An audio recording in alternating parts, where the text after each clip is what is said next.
I have my orders.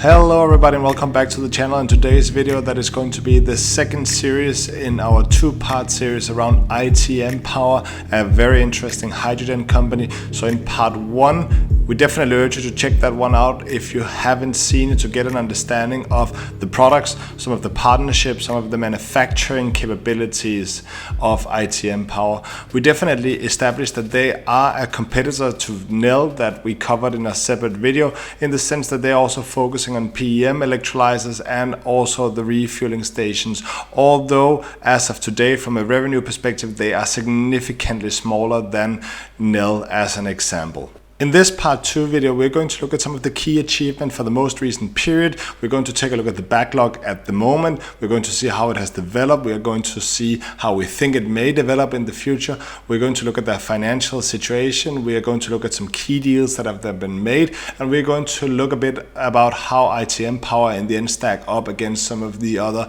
hydrogen companies that we have evaluated so far. If we first take a look at the backlog as of today, we can see that it is around 124 million, up from 118 million pounds in October 2020, and up more than approximately 40 million pounds in the first half of 2020. It's very important to note here that when they consider the backlog, they have what they have contracted, that is the gray bar here.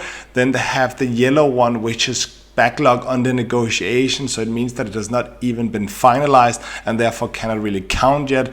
And then finally, they have added during 2020, the second half, what they expect to have in backlog based on the preferred supplier to Snam, the Italian energy infrastructure company. And obviously you can see that they have had a tremendous impact on the backlog of ITM Power.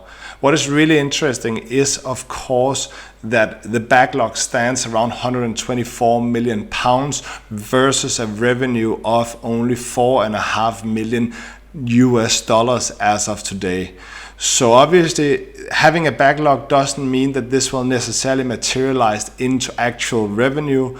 But if we just expect that the majority of this is going to be materialized into revenue, we should expect that ITM Power revenue in the coming quarters and years should grow significantly from today. And obviously, if we take a look at the valuation, that was something that we mentioned in our top 4 hydrogen video.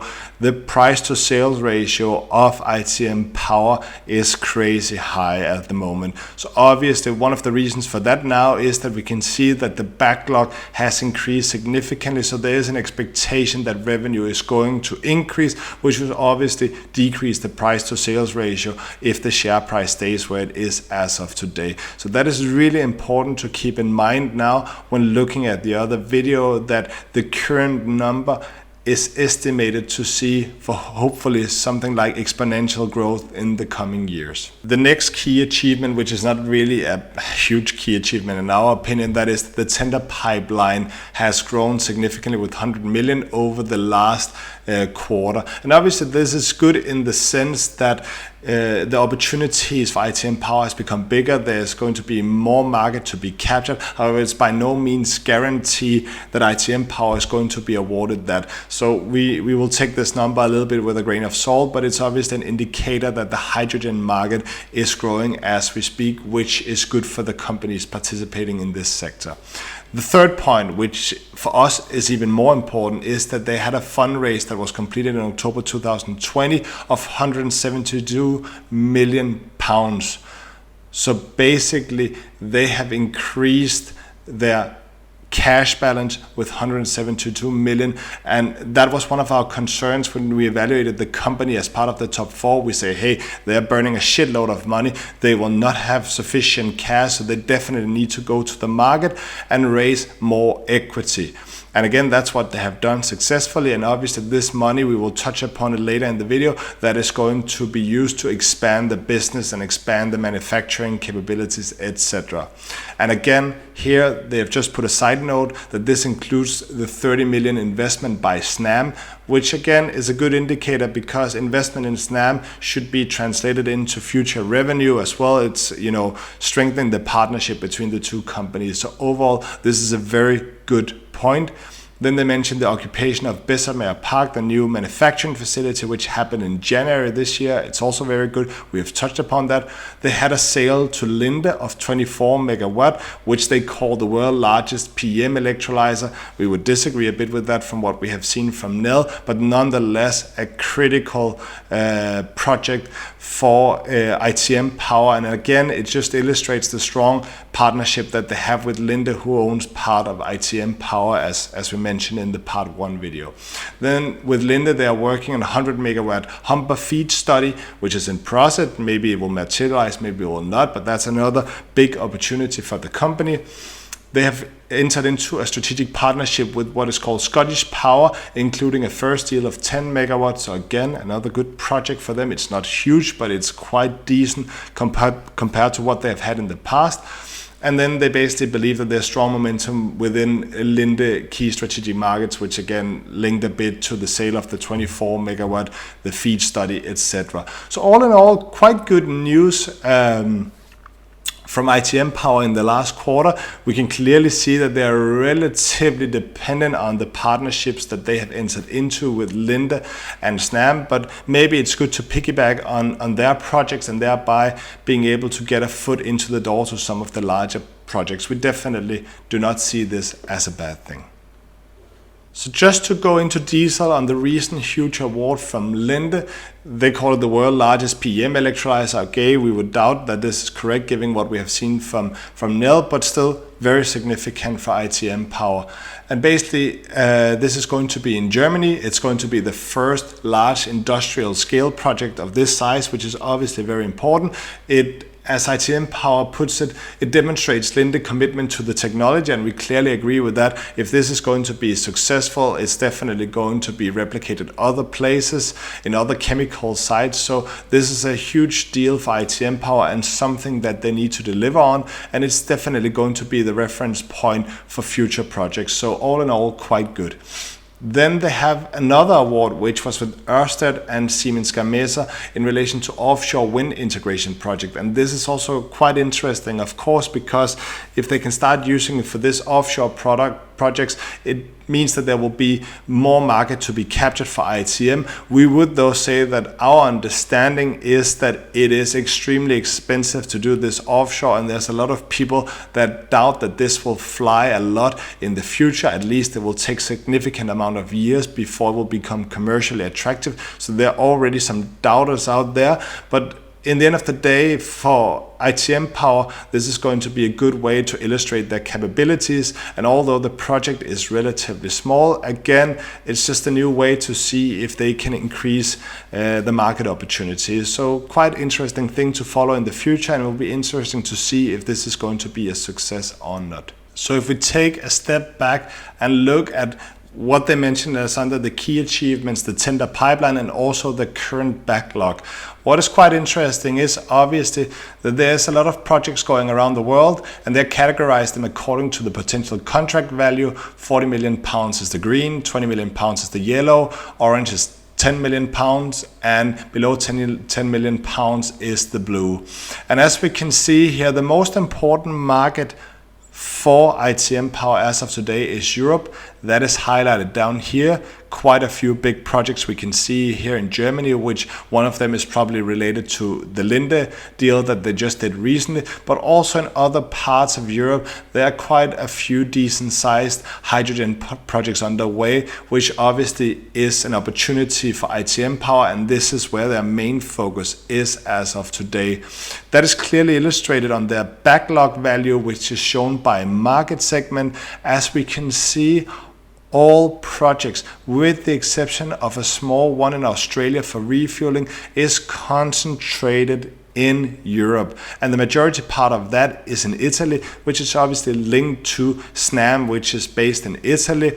So again, currently ITM Power is very focused on Europe. And that is good in a certain sense. In another way, we would like them to expand a bit more internationally, because there's going to be a lot of different markets where you need to get in early if you want to capture a big slice of the market. At least that's what we expect. And that is where we see a company like Nell as of today having an advantage over ITM Power, because they already have sales offices in different parts of the world. They already have sales in the US. So again, an advantage compared to ITM, at least in our opinion. But it's still good to see that ITM Power has opportunity, and there will be opportunity for them to do international expansion, but they're probably going to be reliant on getting awards through either Linde and or SNAM for these kind of projects. That's at least how we see it as of today. If we take a look at the financial situation of the company, they reported in the presentation a total income of £4.4 million, which is a bit higher than what we are seeing in our financial data. So we don't know exactly why this is the case, but obviously still the total income measured in US dollars is really small. It sounds good, it's up 16%. However, if you take a deeper look at it, you will see that the revenue is only £0.2 million, and it's down 92% due to COVID impact. So we do not know if this is because some projects has been postponed, cancelled, downsized, or whatever it is. But a revenue of 0.2 million is nothing. And again, this is one of the criticisms that we have of the company. Their revenue compared to how much cash they are burning is just really small. Then they say that the grant that they'd gotten for capital projects was £4.2 million. So this is basically kind of like subsidies from the European Union that they're getting. So obviously it's not negative, but we would like to see some more revenues coming from their own business and not just what they appear to be receiving in funding for institutions like the European Union. So this is a bit of a negative factor to us when we look at a relatively small income already. Then it's even less that they have generated themselves, and most have been granted from institutions. I mean, it's really not positive, and it's something that makes us a bit skeptical. And obviously the adjusted EBITDA loss of £10.4 million had also increased by 28%. So they say that there was a gross loss on some of the legacy projects of £2.8 million. So that is quite significant. Some of the old projects that they have estimated would generate a certain profitability, it proved to be completely different. They're losing £2.8 million. And when you consider that on a revenue of £4.4 million, where some of it is grant, as we just said, I mean, this is quite significant, and this is obviously a very negative sentiment in our opinion. Then they say that it's also due to the increase in production skills, manufacturing capability, and business development.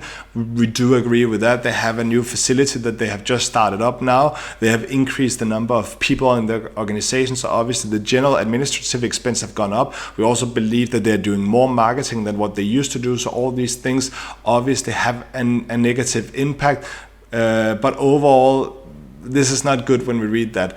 Then we look at the cash balance, which at the time was £25.9 million. However, we do know afterwards that they had a share offering which granted them £172 million. Obviously their cash position is quite good compared to how much they're burning on an annual basis, and right now we wouldn't be too concerned with their financial positions as we were when we did the top 4 video. However, we would say when we look at the revenue, when we looked at some of the losses they have on some of their legacy projects, we are a little bit concerned whether they're actually able to generate revenue themselves or whether they're purely dependent on subsidies. We have mentioned in this video, we are happy with the partnership of both SNAM and obviously with Linde, and it appears that will materialize into some sort of revenue for them. It's going to be interesting to see how big it's going to be. It should be growing, but still, when we look at the numbers here, we are a bit concerned, to be honest. So the money that they have raised in the market, the £172 million, have already been earmarked to 4 different streams that all targets to lead to low-cost green hydrogen in 2 years.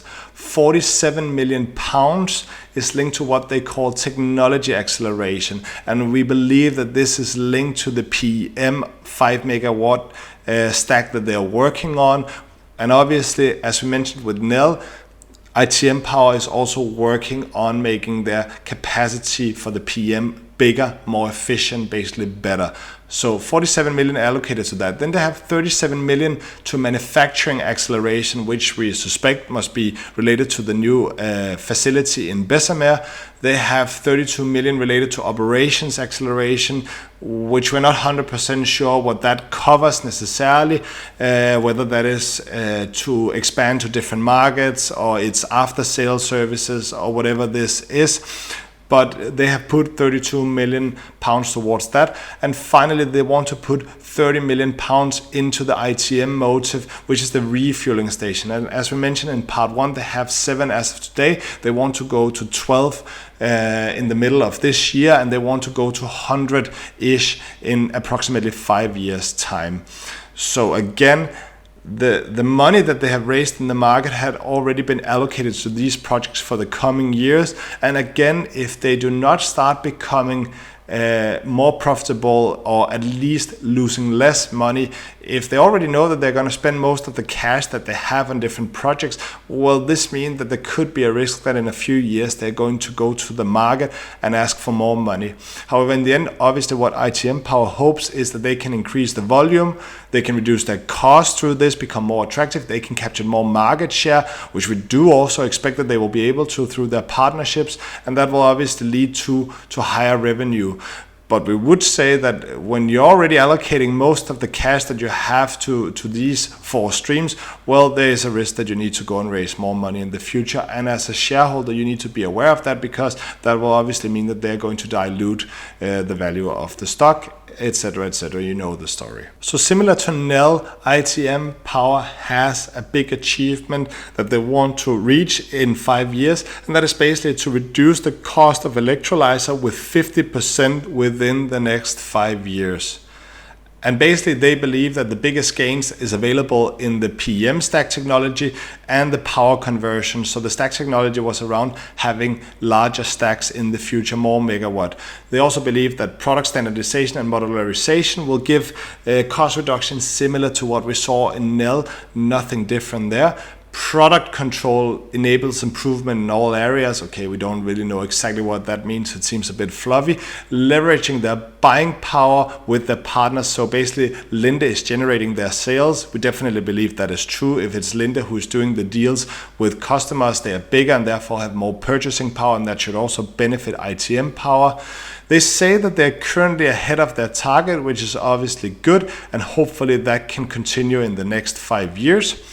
The enablers for the cost reductions is obviously that the volume starts to increase, that there's more semi-automation at the facilities, and that hopefully that will improve in the future if they expand further. They say procurement, which is basically the materials that they use for their products. That could be the case, but as we have seen with some of the other hydrogen companies, they are depending on sole source suppliers. Basically, they do not have any other option than to go to that specific supplier and get the product, raw material, whatever it means. So again, it's not necessarily granted that they will achieve this successfully. However, obviously, if the revenue is picking up, well, they will have more purchasing power, or they will become more attractive, at least for their suppliers, because they can drive more sales. So again, there's opportunities, the application of technology improvements, as we talked about, and provision of larger systems. Again, this is nothing new in the hydrogen sector. A lot of the companies have improved the cost structures, but not as much as we have seen, for example, in the solar and wind industry. They are still lagging behind. Some of them say that they are a more immature industry. Well, perhaps that's true, but hydrogen has been around for quite some time. And that's, again, it's one of the criticisms that we have with some of the hydrogen companies, are that they are not all that new. They have been around for quite some time. To be fair for ITM Power, as far as we can see, they are a relatively young company, so they are perhaps even more immature, but some of the others have been around for quite some time and has not managed to become profitable. Some believe that they will be that within 5 to 10 years. Others say that they are in doubt whether they will ever become profitable. So again, it's good to see that ITM Power are reducing their costs, but perhaps they're taking the low-hanging fruits first, and the more challenging ones will first come later. It's definitely going to be interesting to follow, and it will be a necessary thing if they want to be competitive with other forms of energy. So if we take a look at some of the pros and cons with ITM Power, well, one of the big pros is definitely that they managed to successfully improve their balance sheet through the offering. It was really important that they got some more cash on the cash balance to fund future growth. They have some very interesting partnerships, particularly the ones with Linde and Snam, which seems to be driving revenue and more projects for ITM Power, which they need. So this was also reflected in the big increase in backlog, where the majority of that was related to the preferred supplier to Snam, but nonetheless very good. They had good contract awards. We also saw the one with the wind energy, and although that is perhaps not going to explode in the first coming years, it's at least interesting to see that they're exploring different types of options where hydrogen can become part of it. The new gigafactory should also be able to drive growth and reduce costs, so that's also positive. That has become more automated. It's great, and hopefully they can grow capacity in the future if needed. And finally, the company is focused on improving the existing technologies. They do understand that they need to make it cheaper, they need to do it better, they need to do it bigger. So overall, there are definitely some pros with ITM Power, and especially the partnerships is something that we see as a strong driver for them.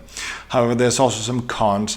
You know, they have had limited organic revenue growth in the past year. We saw that they had some loss on some legacy projects. We saw that they had lost some of the grants from, for example, the European Union. So again, that's not that good, and that's some of our big concerns compared to some of the other companies. The competition within hydrogen is increasing. They are still not cost competitive. As we said, they had a high price to sales ratio. Backlog has increased, so hopefully this is going to come down. But as of today, if the backlog does not materialize as expected, well, the stock looks very expensive. Again, they're very dependent on subsidies to gain contract awards, at least until now. Perhaps it's going to change with Snam and Linde. And obviously, there's no guarantees that the technological development will continue and or be successful. So there's definitely also some cons or risk associated to ITM Power. There is pros, no doubt about it, but we wouldn't say that it's a clear-cut, a fantastic story that we are analyzing. At least that's not how we see it. We see some positive things, but we definitely also see some risk that you as an investor or potential investor should be aware about. So as you can see here, this is one of more analysis that we have done on individual hydrogen companies. We have covered obviously the two top four with the American and the European counterparts. We've looked at fuel cell energy, we have looked at Plug Power, we have looked at Bloom Energy, and we have looked at Nel. Now the next one comes to ITM Power, and obviously they're already established in hydrogen. Although they are a small player, they have a narrow portfolio because the primary is, as of today, the PEM, but they're also slowly starting to grow in the refueling part. The primary thing is the electrolyzer for industrial usage, but again, hopefully in the future, the hydrogen refueling part will become a bigger part. They are very depending on subsidies and also partnerships with some of the big companies. They are currently focused in Europe, but hopefully the partnerships can take them out in the world. They definitely need that in our opinion. It's not enough to just be in Europe. You need to do international expansion. They have had overall decent growth in recent years. However, not all of that had been related to organic revenue growth, as we just saw before. And in our opinion, the stock, similar to obviously a lot of other stocks, they're traded on future expectation. But ITM Power is really traded on future expectation when you look at the price to sales ratio.